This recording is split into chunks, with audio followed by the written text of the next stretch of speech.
Once upon a time, in the deep countryside of old Poland, there was a village forgotten by the world. Wooden huts, muddy streets, children running, chickens and dogs roaming, and all around it, a forest so dense and black that even the sun seemed afraid to enter. One stormy night, when thunder rolled through the sky like angry giants, a child was born, but something was wrong. The baby did not cry. She only watched the room with two pupils in each eye. One was bright green, glowing like a jewel. The other, fiery red-orange, burning like a living ember. It was as if two presences shared one body. The mother whispered a prayer. The father stepped back. Even the fire dimmed. Only the village's sage woman stayed beside the child. Her hands shook, not from cold, but because she knew the danger surrounding the newborn. She knew what she was seeing. A child with two souls, as the ancients called it. One soul belonged to the girl, but the second could be swallowed by something darker, some shadow that slipped between worlds and clung to the weak. So the sage woman began to pray, not praying to the darkness, but praying to protect the girl from it, to seal the shadow away, to keep it asleep. Every night, the sage woman and the mother prayed softly beside the cradle, begging the forest not to claim the child. The girl grew, but never truly lived. Pale skin, cold hands, eyes that reflected the room in a way no human eyes should. Animals avoided her, candles flickered when she passed, and sometimes the villagers heard her whispering at night, as if talking to someone who wasn't there. Then one winter, a sickness swept through the valley. The girl fell ill and died. The villagers buried her deep in the forest, beneath an ancient oak with roots like black veins.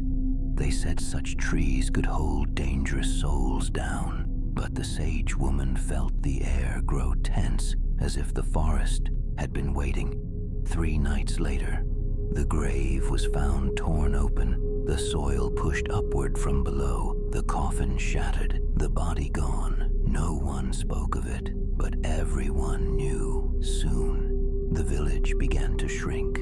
First, the animals disappeared: dogs, sheep, cows, found days later, twisted and drained of all warmth. Then the villagers, men vanishing while cutting wood, women taken from the riverbank at dawn. No screams, no footprints, only silence. Then the children, always the children. And at night, people saw something tall moving between the trees, thin as a dead branch, with 4 pupils glowing faintly in the dark, green and red-orange, like the child's eyes.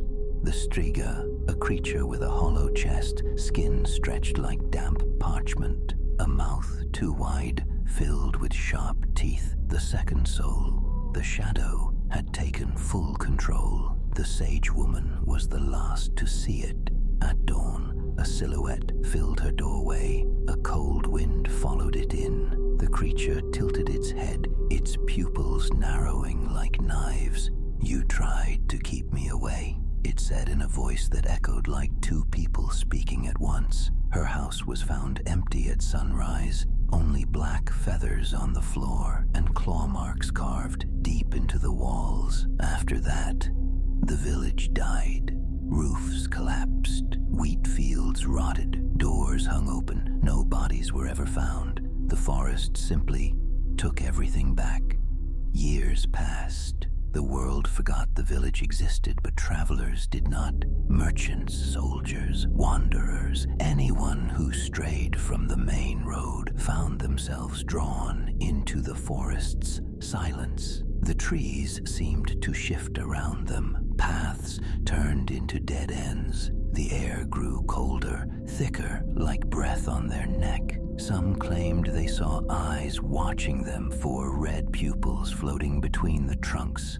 Others heard a voice whispering their name from somewhere behind them. None ever found the abandoned village, none saw the ancient oak, none returned.